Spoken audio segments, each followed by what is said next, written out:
वैसे as such संकल्पना मेरी है ऐसा तो नहीं है। बाबा जी के संवाद में कई बार इन मुद्दों का उल्लेख आया है।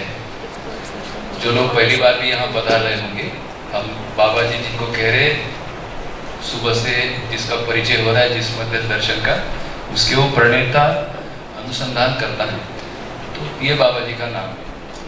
तो जो उनके संवाद है, उन संवाद में युवा अवस्था को लेकर सटीक मार्गदर्शन उन्होंने दिया है कि ये जीने की वस्तु है और ये जितनी जल्द युवाओं के साथ में ये वस्तु आएगी उतना ही इसकी गति, आवश्यकता, प्रमाण ये सब दिखने लगेगा।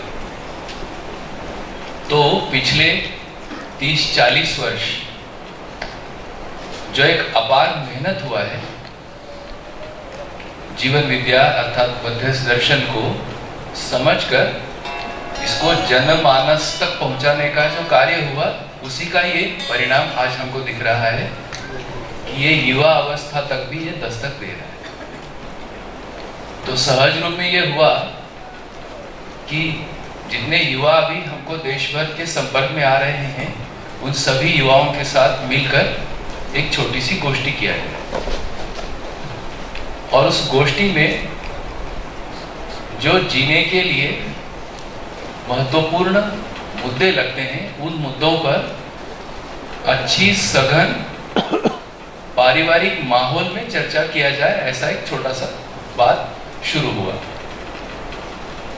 तो जो पिछला राष्ट्रीय सम्मेलन हुआ, उस सम्मेलन में कुछ युवा बैठे थे और सभी ने ऐसा इच्छा किया कि हम जितने भी जुड़े हुए भाई बहन हैं, हम सब एक साथ बैठना चाहते हैं। तो एक आइडिया तो शुरू हो गया। अब ये जो सम्मेलन है, मैं सोचता हूँ ये इससे थोड़ा सा आगे है, ये अकोमोडेटिव है। जीवन विद्या का अध्ययन करते हुए उसकी जो बारीकियां हैं उसको समझने के लिए हम और अलग स्तर पर और जाएंगे, पर ये उसकी एक प्रीलिमिनरी शुरुआत है। तो सुबह से जो हमने प्रस्तुतियां देखी, परिचय देखे, तो एक बार जोरदार तालियां हो जाए ये सब परिचय के लिए, इसलिए कि ये सुनाई दिया, ये दिखाई दिया भावभंगिमा से कि बच्चे तैयारी से आए। और ये जो प्रथम चर्चा सत्र है, 3 दिवस का चर्चा सत्र है, उसमें हम इन मुद्दों पर भरपूर बात करेंगे। भूमिका तो यही है। ऐसा दिखता है कि युवा अवस्था एक अवस्था है, एक सच्चाई है। इस अवस्था में कई सारे मुद्दे हमारे मानस में चलते रहते हैं, उसी के प्रश्न बनते हैं। तो ऐसे प्रश्नों को एक वैल्यू मिलना, उसको एक जगह मिलना, ये इन गोष्ठियों का उद्देश्य है। तो इनमें 3 मुख्य बिंदु रखे हैं। उसमें से एक है शिक्षा। वैसे सामान्य तौर पर हम शिक्षा से गुजरे ही हैं, पर शिक्षा पर हमने कितना सोचा है। जैसे बड़े हो गए तो ये होता है कि स्कूल जाना है, तो वहां से हमारी यात्रा शुरू होती है। तो एक अंगुली न्यास हुआ कि ये स्कूल है, यहां जाना है, तो हम लोग चलते चले गए।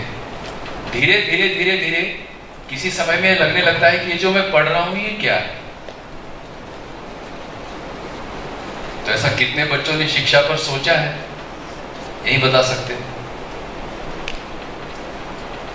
मेरा प्रश्न पहुंचा, कितने बच्चों ने शिक्षा पर सोचा है कि शिक्षा क्या है।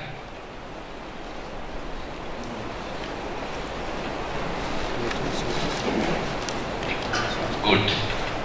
तो अब जो सोचा है उसकी गोष्ठी होनी है, उसके रिलेवेंस कितने हैं।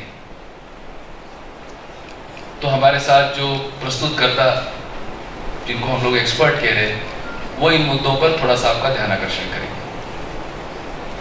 दूसरा बिंदु है संबंध, रिलेशंस। कितने बच्चों ने संबंध पर सोचा है। संबंध क्या होते हैं? बहुत अच्छा, गुड नंबर, हमारा ध्यान जाता ही है।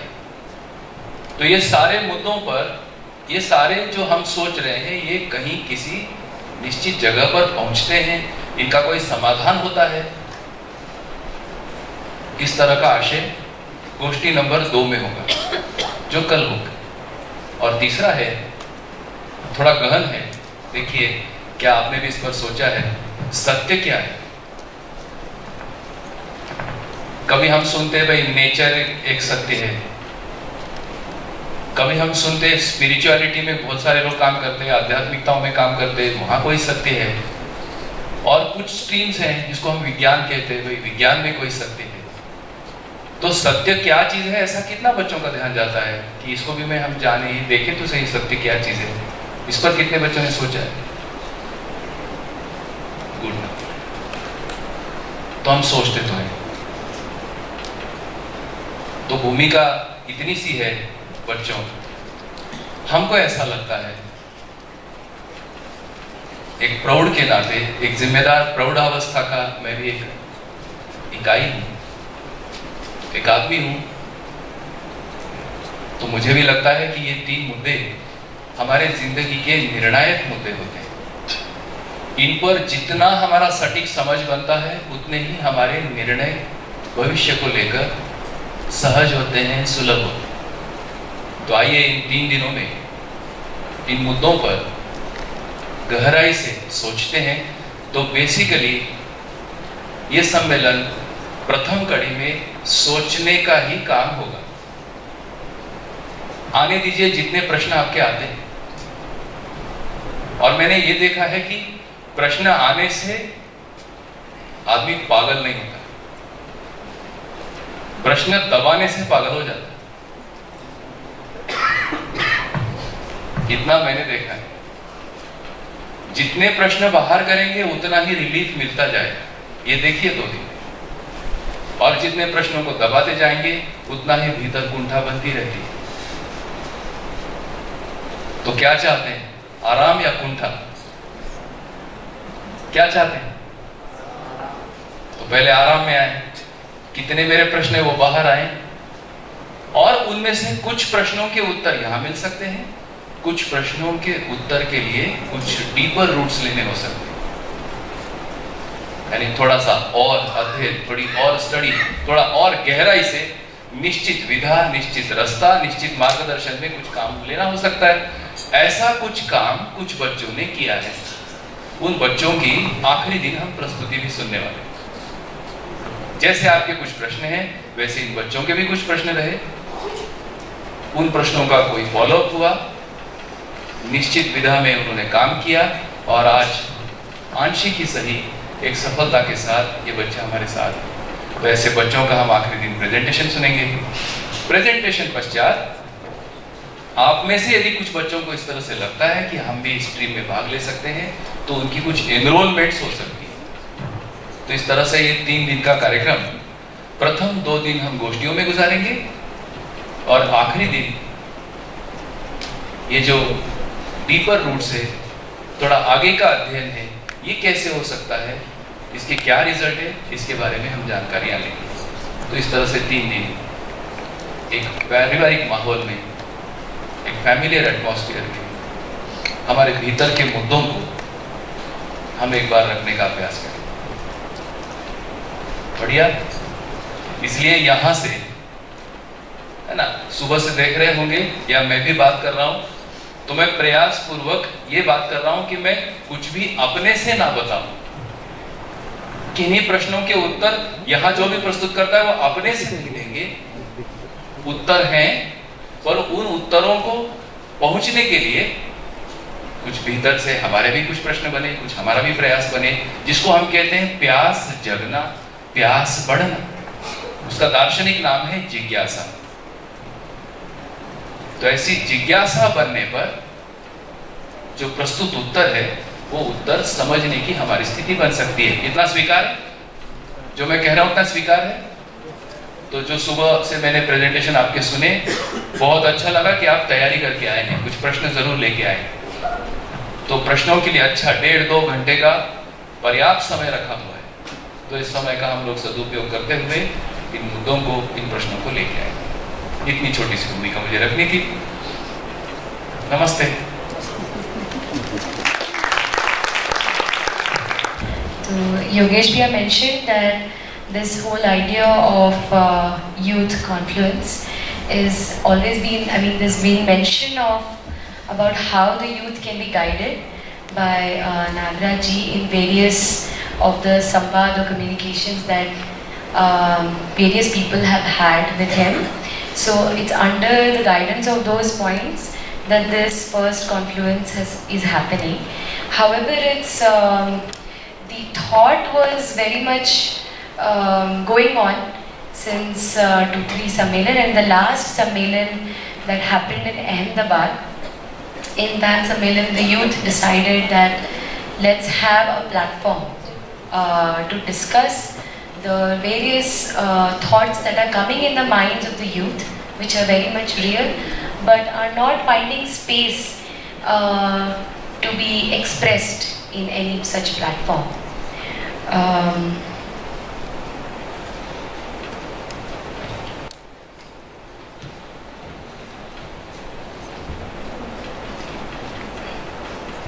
So, since the last so many years, lots of youth from all over India have been meeting or coming in contact with Madhyas Darshan. But since this lacuna was there, this confluence is happening. The purpose of this youth confluence is to have discussion on the various thoughts that are coming to their mind. And some of those points or subjects which are commonly seen in this age is first is education, our thoughts on education, since we all undergo schooling, and after schooling many of us join higher education. But this question continues in our mind that what is exactly education? What is the purpose of getting higher education? So we are here to discuss today on education. Then another subject which commonly is running in our thoughts is about relationships.